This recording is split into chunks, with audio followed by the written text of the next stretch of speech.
Oh, yo, disable. Make sure every channel point thing is disabled. Yo, make sure every channel point thing is disabled. Hi, I'm Chris Wilson from Grinding Gear Games.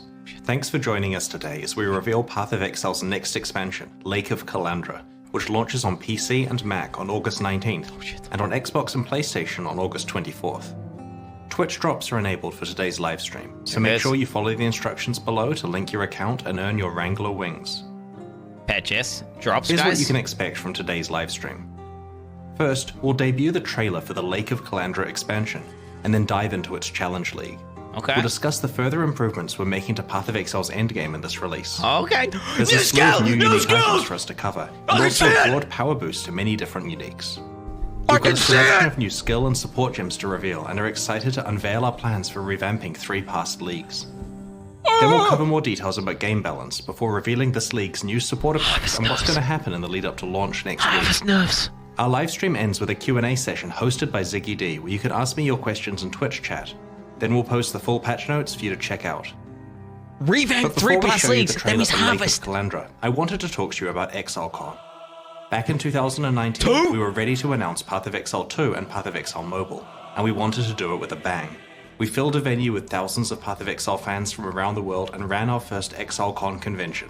It was an amazing experience, full of fans interacting with developers, and everyone who attended can vouch for the amazing energy at the event. Who? Announcing Path of Exile 2 on that stage was one of the highlights of my life. Since then, we've been hard at work on Path of Exile 2. Now that we are getting close to release, we will finally be ready to announce the date that the closed beta starts at ExileCon 2023. Oh, shit! We're holding ExileCon 2023 Let's in go, Auckland, bro! New Zealand, on the weekend of the 29th and 30th of July 2023. Wait, July? What month is that? What month is that? In addition to the beta start date, we'll also be announcing everything there is to know about new game systems, character classes, items, and so on. Attendees will be able to play Path of Exile 2 and Path of Exile Mobile, LAN party see in all my the house. presentations live, meet our development team, hang out with their favorite streamers, and much more. LAN party in The my first house. wave of tickets will go on sale in 2 weeks. We'll make a news post tomorrow with more information so that you have time to determine if you're able to attend before the tickets go on sale. We are so excited to finally talk about what we've been working on, and to let some of you experience the next generation Bro, of action I wasn't RPGs. expecting that. In the meantime, we have a strong lineup of Path of Exile 1 expansions underway, and today we're proud to unveil Path of Exile Lake of Kalandra, which launches next week. Oh, shit. I'm invited, chat. Jesus Christ. Yeah, they cut me out of the promotional reel, but I mean, it makes sense. I'm a brand risk, okay? I'm too based. Okay, I'm too based. I'm gonna be invited, okay? I'm sure they're gonna want me to interview. Oh, shit. Exile. Chris Wilson. You have wandered far to arrive Happy lady, at the for sure. shores of my lake. A hidden realm I have overseen for longer than time itself. Hexagon? What the fuck?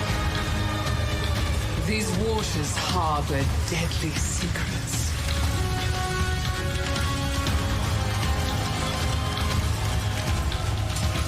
Can I get in Destiny 2 vibes right now, chat? Not gonna lie. The same exact environment. Rayclast is reflected here. Oh, shit. What the fuck? Reassemble it as you see fit. It's a fucking puzzle? What is this? But the mirror What was that? distorts reality. Beware the image that strikes back. Wait, we have to fight mirrors of ourselves or something? Is that what's gonna happen?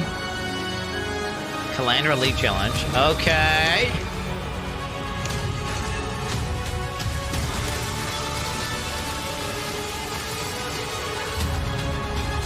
$14 new unique items. Trickster Fantasy rework. What do they do to that cunt? 100 unique rebalance. But oh, you didn't see the picture? Archnemesis rework. Yes! Harvest rework! Yes! Fuck Harvest! Fuck yes! Will you endure? Or will you drown? Fuck, dude, that is like literally better than an entire league. Literally just deleting Harvest is better than an entire league in itself. That like changes the end game. They better have deleted it, bro, I swear to God. Or made it so you can store infinite. Like, delete it or infinite storage. In the Kalandra Challenge League, you will travel to the mirrored lake that granted Kalandra her powers of reflection. Okay. We want you to experience the story for yourself, so I'll avoid spoiling the details here. When you get to explore the league next week, you'll find out more about Kalandra and her motivations. Your experience with Kalandra so far is probably of a coveted mirror, which duplicates items by reflecting them. Okay. The lake itself has the power to reflect entire encounters from elsewhere in Rayclust. As you explore the lake, these reflections emerge from its mirrored surface. Sometimes these reflections are encounters with hordes of monsters. And sometimes you'll encounter extremely powerful foes, Multiple reflected bosses? from elsewhere in Rayclust. Okay. Often, reflections involve League content, such as this encounter with a Harbinger boss. Kind of cool. As you play through the League, you'll occasionally encounter a set of columns protruding from the ground, with a mirrored tablet on top. This tablet invites you to construct a custom set of encounters at the Lake of Kalandra, offering a series of different reflections to place in whatever layout you wish. Each of these reflections represents an encounter that you must defeat when you next travel to the lake.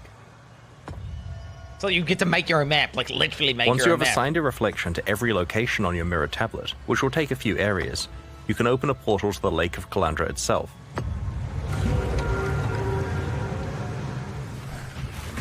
There you will get to experience these reflections of Rayclust as Kalandra manifests each encounter you have chosen.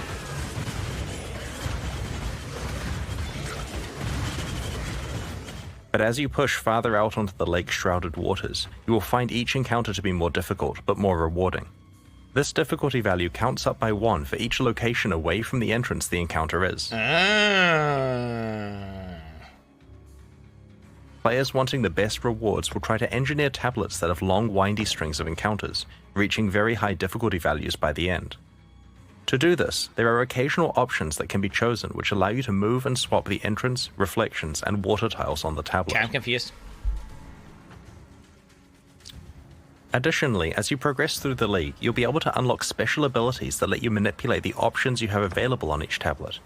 If you don't like any of the choices available to you, you can earn the ability to skip picking one entirely. The next ability is even stronger. It lets you re-roll the list of options so that you can immediately pick another one. Finally, you can earn the ability to exile a choice entirely. For the rest of this tablet, that choice will no longer appear.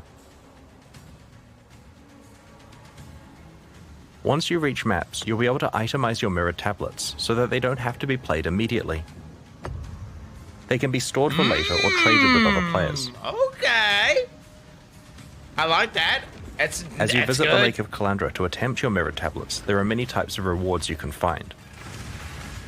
An encounter that is based on a past league implicitly grants the rewards from that league, but with extra juice so that you're not missing out on bonuses you'd have obtained if your Atlas tree applied to the lake. Other encounters that aren't based on past leagues generally yield a reward chest that rises out of the lake when you complete the encounter. Certain reflections grant you access to a new variation on rare items, exclusive to the Kalandra Challenge League. When you complete the encounter, you'll get access to some reflecting mist, which presents you with a difficult choice. It generates a rare ring or amulet with an unusual set of mods. Some are very high, and some are very negative, which hurt your character. What the fuck? The item is then duplicated, with a reflected copy having inverse mods. Negative ones are now positive, and vice versa. That's pretty good. Yo, I'll fuck with that one on the right. The amount that all of these mods are scaled up by is based on the difficulty of the encounter you just completed. You may only pick one of these items to keep. It'll often be a tough choice, with each item having its own strong pros and cons. But sometimes you'll be offered an item where the negative mods aren't downsides for your build, and the juiced up positive mods are very attractive. That's power creep as fuck. That is There are also some special new jewelry base types that you can rarely receive from this process. What the fuck? One rare and difficult encounter rewards you with an advanced version of this crafting process. It allows you to bring your own ring or amulet, distorting and reflecting it with the same process described before. Wait, what the fuck's gonna do? The mods are scaled up in value and some are randomly negated. The reflected copy has the inverse set of negations. It will certainly be tempting to gamble with some of your best jewelry to try to double the values that really matter for your build and negate the ones you don't care about. Oh, there's gonna be a meta way of doing this. That's gonna If be you're OP very as lucky, fuck. you may find a special League-exclusive unique ring at the lake. Kalandra's Touch mirrors the effect of your other ring. That's a fun ring! The Wait, that's a Kalandra cool Challenge League ring! has something for everyone. It's an out-of-area combat league where you build your own That's sequences cool, of what the encounters. fuck? It lets you fully dictate your desired level of risk and reward and fully customize what content you play. It features a powerful crafting system, valuable rewards, and offers a glimpse into the lore of one of Path of Exile's most iconic characters. We can't wait to play it with you next week. Okay, that's kind of In crazy. every expansion leading up to Path of Exile 2's release, we'll be improving Path of Exile's endgame with new content to explore and new ways to customize your endgame experience. You boss? In the Lake of Kalandra expansion, we're introducing Atlas Memories.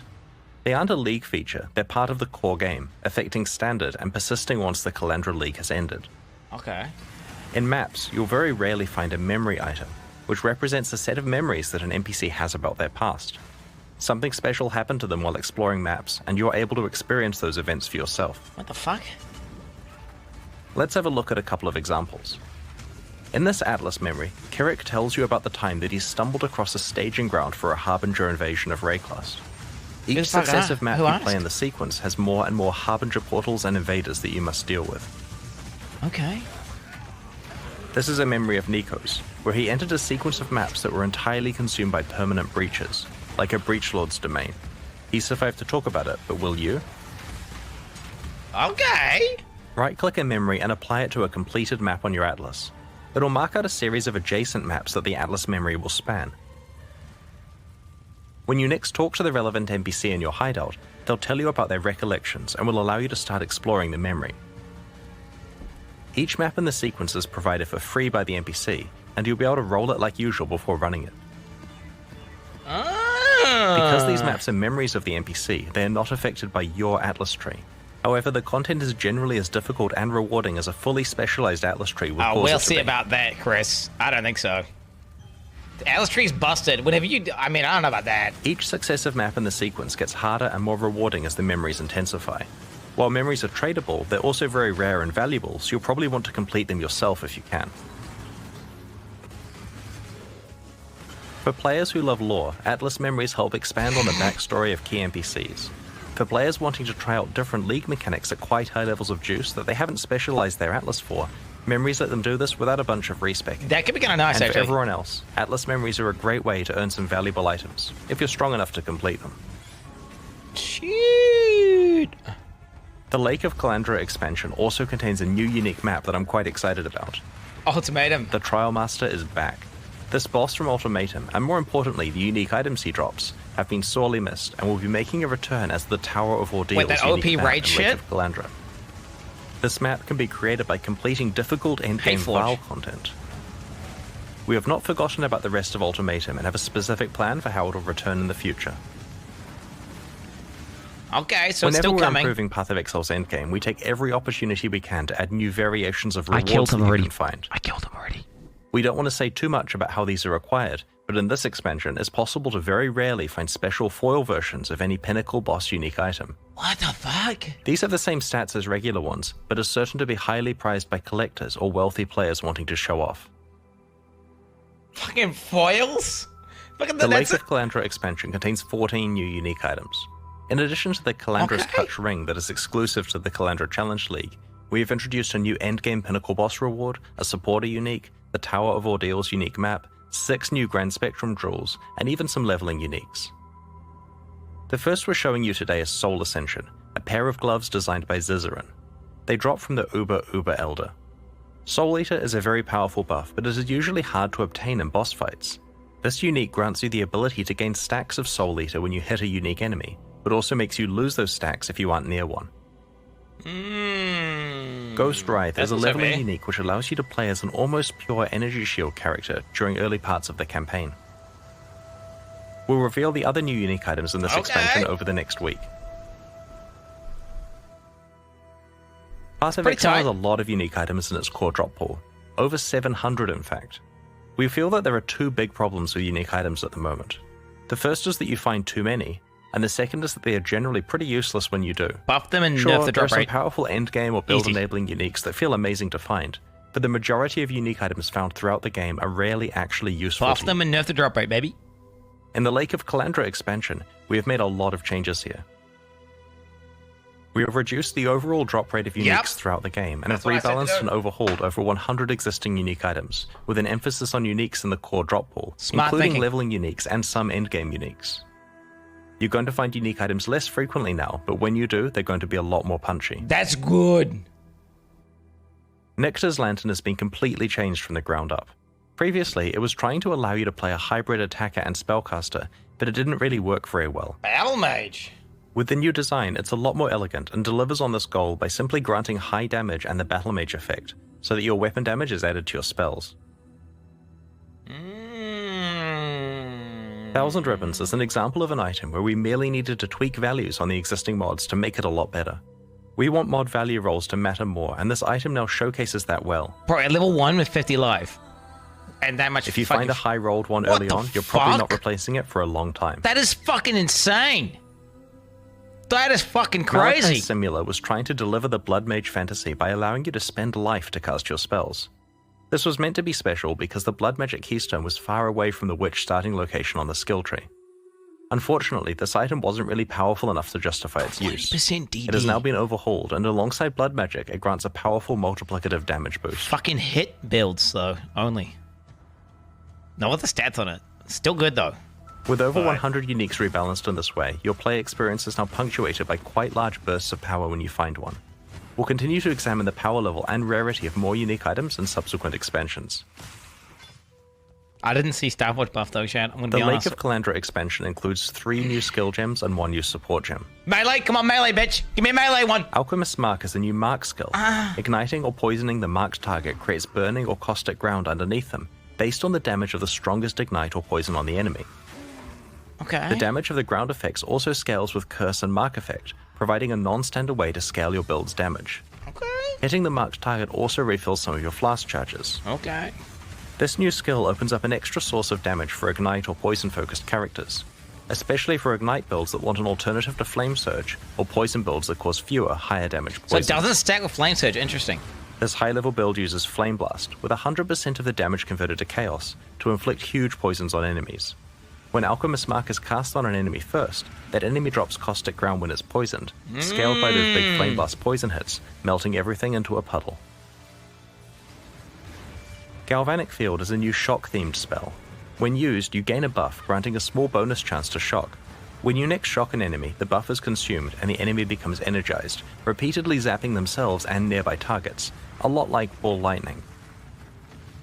What? If the energized enemy dies, then the energy sits at their location and continues to zap things. Okay. Galvanic Field's area of effect and zap damage scale with the strength of the shock on the target. While Galvanic Field is great for any build that shocks, you can even fully build around it, and use a skill with increased shock effectiveness like Arc to shock enemies and kill them with a ball of death. That sounds kind of fun. Lightning Conduit is another new shock-themed spell. A wave propagates out from the target location, causing lightning bolts to strike all shocked enemies in a large area. The damage is scaled by the strength of the shock on each enemy. Lightning Conduit cannot itself shock and won't hit non-shocked enemies at all, so the challenge with this skill is to find a way to consistently apply powerful shocks to your targets to make the most of Lightning Conduit's high damage potential and area of effect. This high-level build uses Wave of Conviction to shock enemies, before casting Lightning Conduit until they're obliterated. For longer fights, it can employ Galvanic Field to create a constant source of lightning damage. Okay. Last but not least, Overcharge Support is a new support gem that causes supported skills to deal less damage, but makes them inflict much stronger shocks and grants them a higher chance to shock. Overcharge lets many different lightning skills create powerful shocks. Yeah, I see it. Use this to take advantage of Shock's large damage multiplier, or to activate Lightning Conduit and Galvanic Field. It's just for Lightning Conduit, right? That's all it is for. Damn, as Path of Exile expands, we often revisit previous leagues, reworking them so they stay relevant and engaging. Whatever, In I'm Lake just of going to leave it, who Kalandra, cares? we are targeting 3 such leagues: Archnemesis, Beyond, and Harvest. Unique reworks could make a new melee build build easily. The easily. larger context here is that we've been re-examining what role rare and magic monsters have in Path of Exile. The introduction of Archnemesis modifiers as the monster mod pool prompted quite a lot of discussion about how often you should encounter rare and magic monsters, how difficult they should be to kill, and how rewarding their death should be.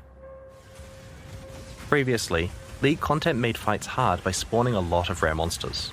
A whole lot. Yeah, in it's some dog shit. cases 6 to 8 times the normal rate of rare monsters. Not good. Now that we have better mods available to make fights against rare monsters individually challenging, we have gone through the whole game and normalized the rate that rare monsters are spawned at. Some leagues had quite large reductions in spawn rate. You won't encounter situations with dozens of rare monsters on screen at once anymore. Alongside this reduction of how many rare monsters you'll face, we have improved their rewards and made sure that they scale with both difficulty of the encounter and any item rarity or quantity bonuses that you have. During the campaign, you'll only encounter 1 and 2 mod rare monsters. The 2 mod encounters are a bit harder and have better drops. Do you think it's going to be 0 density, 0 reward in maps, gameplay now? You'll stop encountering 1 mod rare monsters entirely, and will mostly encounter 2 and 3 mod rare monsters. It'll also be possible to encounter 4 mod rare monsters again. Not only are the innate item drop bonuses scaled up significantly on monsters with many mods, but we've made these challenging encounters rewarding in another way too. About a third of the more powerful Archnemesis modifiers now use a special reward conversion system. For example, if you defeat a monster with a Corruptor mod, all of its drops become corrupted. Okay. The Solaris Touched mod converts all of its item drops to maps. Okay. The Katava Touch mod will cause the rarity of its drops to be upgraded by 1 tier, so magic becomes rare, rare becomes unique, and so on. That's kind of cool. That one's pretty pog. If you're lucky, you can find these conversion modifiers on both the 3rd and 4th mod of a rare monster. So corrupted this unique causes maps? them to stack together.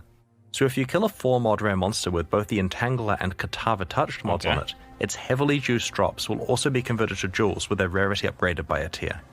Due to the high amount of inherent item rarity that 4 mod rare monsters have, this may result in several unique jewels dropping.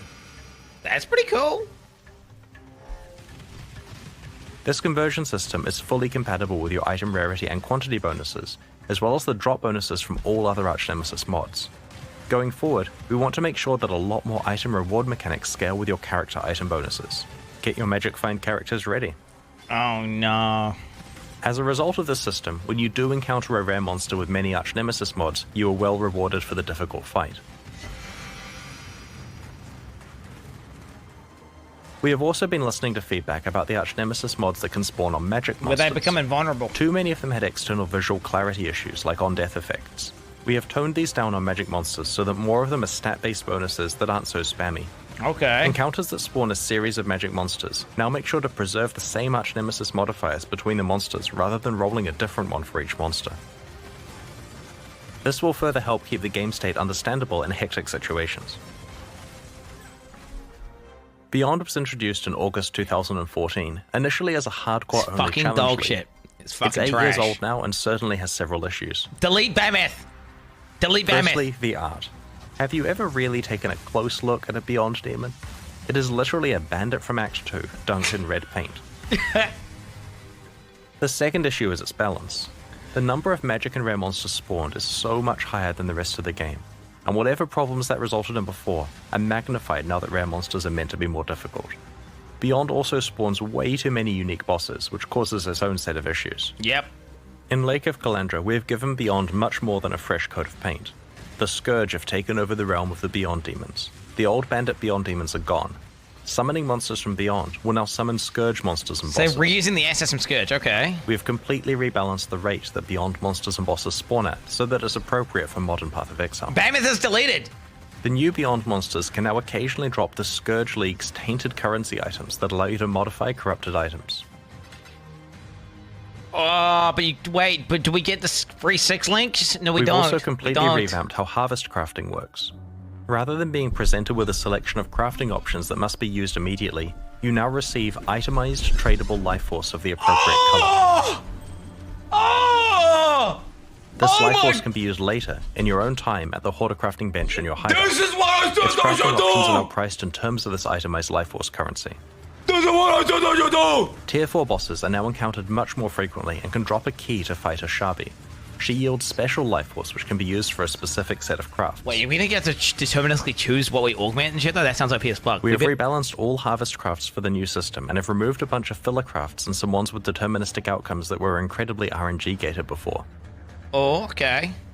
Some crafts that provided access to exclusive content, like the special offerings to the goddess, have been removed because these items can now be found in more appropriate locations elsewhere in the game. Okay. I'm gonna be a harvest The main, result chat. of these changes is that when you complete a harvest, you aren't presented with 30 crafts, which must either be used immediately or unsafely I'm gonna be a traded harvest to some main. player It's like you Essence, found on but a better. community Discord server.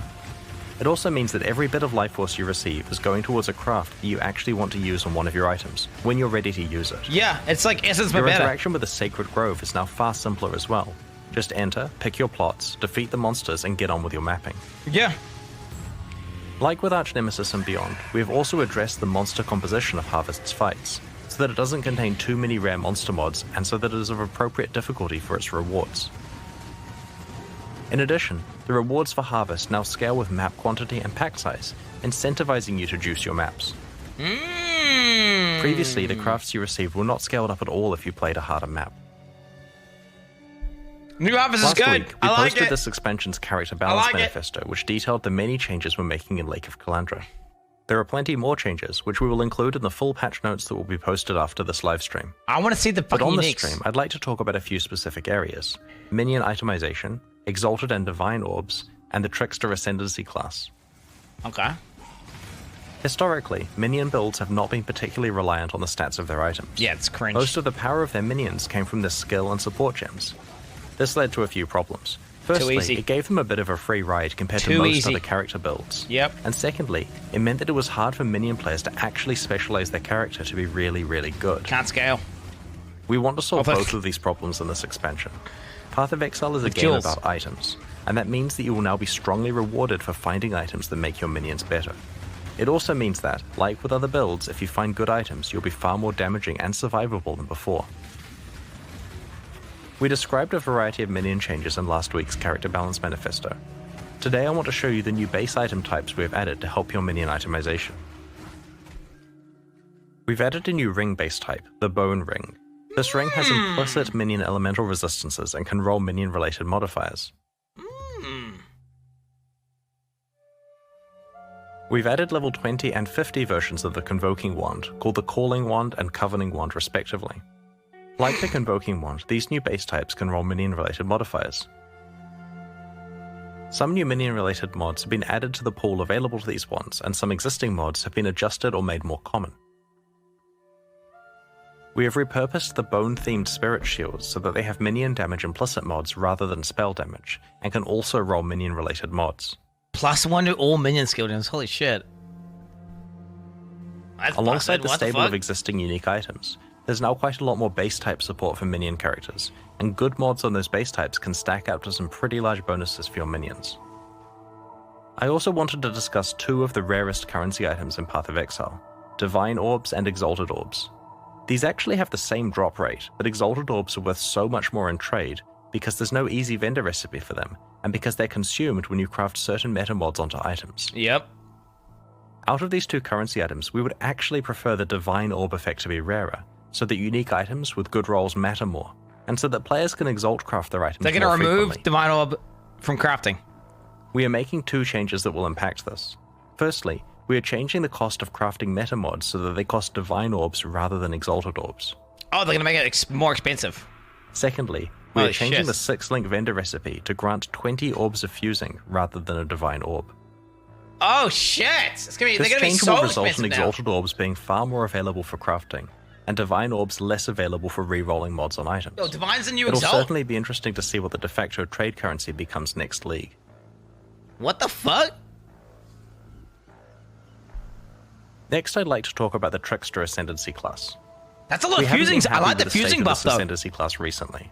While it used to be quite powerful, we moved its Like, defining feature, Ghost Dance, it's onto a the main buff check. passive skill tree. Since then, it has had a confused identity and hasn't met the power level of the other Ascendancy classes. In this expansion, we have reworked the Trickster with a focus on establishing thematically appropriate defenses and ways to manipulate speed. Okay. One step ahead allows the Trickster to manipulate time in an interesting way. Enemies are slower than normal and cannot have their action speed raised above this value, such as through an acceleration shrine. Conversely, the Trickster is faster by default That's and cannot have action cool. speed lowered below this Wait, value, that's cool. effectively making them immune to effects that lower action speed such as freeze, chill, or temporal chains. Oh shit! Spellbreaker ties together spell suppression and energy shield in a powerful way. Spellbreaker grants some spell suppression chance, which is an effect that reduces damage taken from spells.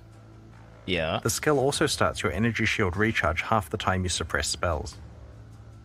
Since Trickster characters tend to have a high evasion rating, you will be evading some hits and recharging on others, meaning that your energy shield recharge stays active most of the time. Spellbreaker also further improves defenses by reducing the damage you take from suppressed spells while on full energy shield. For those that want a different way to recover energy shield, the powerful Soul Drinker notable passive is no longer exclusive to Forbidden Jewels from the Uber-Searing Exarch and Eater of Worlds. Any Trickster can now allocate this skill. I like that better, I think. Polymath provides more like that bonus better. That damage, seems consistent. life, mana, and energy shield on kill for each different type of mastery you have allocated. It reinforces the idea of a Trickster being a jack of all trades, and will lead to interesting decisions when planning your passive tree, trying to fit in as many different types of masteries as possible. Bro, Trickster looks lit. Although... Overall, the new Trickster is intended to be the Shadow's answer to the Champion, but faster. He should be an exciting option for players who want to get a lot of evasion, energy shield, and recovery spell out of the suppress as Ascendancy well. class while still being able to melt enemies. Alongside today's livestream, we're launching 2 new series of supporter packs, the Knight and Rogue packs. Each tier contains the pack's full face value and points, plus several exclusive microtransactions. These packs are only available during the Kalandra League and will leave the store forever in 3 months. FOMO. Every microtransaction you're about to see is entirely cosmetic and does not affect your character's progression or power. Ethical. The Knight Pack series contains 6 exclusive microtransactions, including the full Knightmaster armor set. The Aetheric Mana Flask releases a burst of mana upon activation, then draws in energy from the environment as your mana refills. The Hoarder's Stash is a stash skin that can be used in your hideout. As you place items in the stash, they hover above it until you're finished, before being sucked into storage. That's cool. I'm gonna use that. This is the Knightmaster armor set. Okay. While wearing its helmet, your actions are periodically duplicated by an ethereal copy of yourself. I don't know, that's just confusing. I mean... The Blood-Scouring Cloak absorbs blood as you slay monsters. It tracks your kill streak and cleans itself off when the slaughter ends.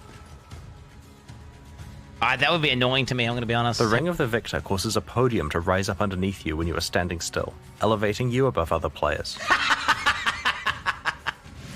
Nice! I'm going to get that one.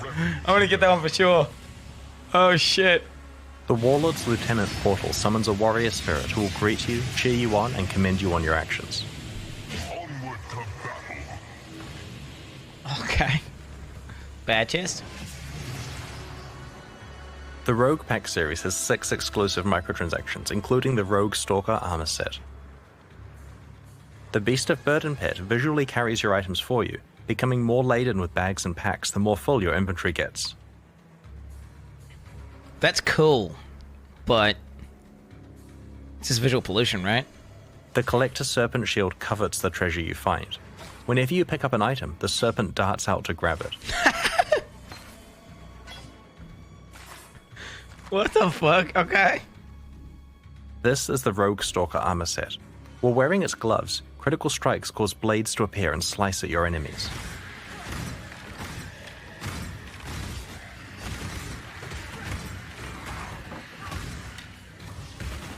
You looking to track crits? Corpse bloom footprints cause exotic plant growth in your wake. The plants especially love corpses and will seek them out and grow in larger patches around them. That's so much visual pollution. Why the fuck would anyone want that? Remember, it's cosmetic, chat. Does nothing. I don't know. I hate visual pollution. On the other hand, the Undertaker's Amulet inters corpses for you, burying them and marking their location with gravestones. That's kind of good visual clarity, actually. What the fuck? Okay, that's The unstable wait, that's explosives kinda back unethical. attachment is not for the faint of heart. As your life gets lower and lower, it gets closer and closer to exploding. Wait, that was. And I'm when you getting die, that. your party members I'm will getting that. certainly feel it.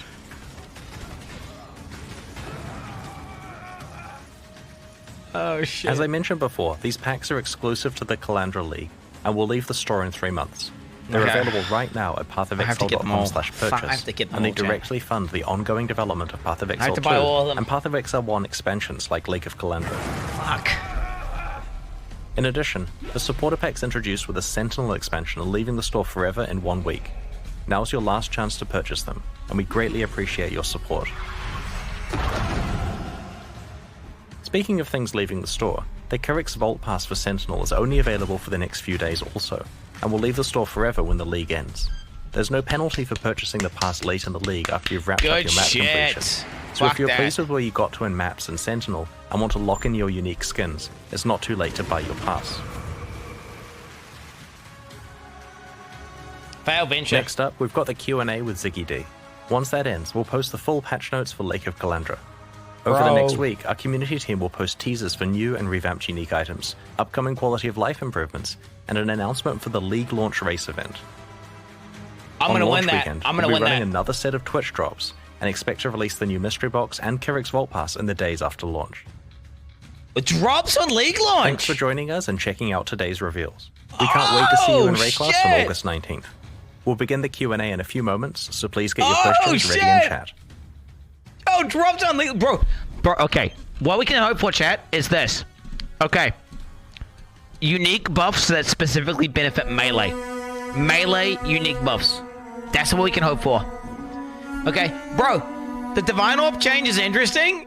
It's gonna make Divine Orbs really fucking rare and more expensive than Exalts, by the sounds of it. But do you know what's Pog? Do you know what's Pog? 20 fusings per 6 sockets sold. That's insane. That's such a good change. It's such a good change.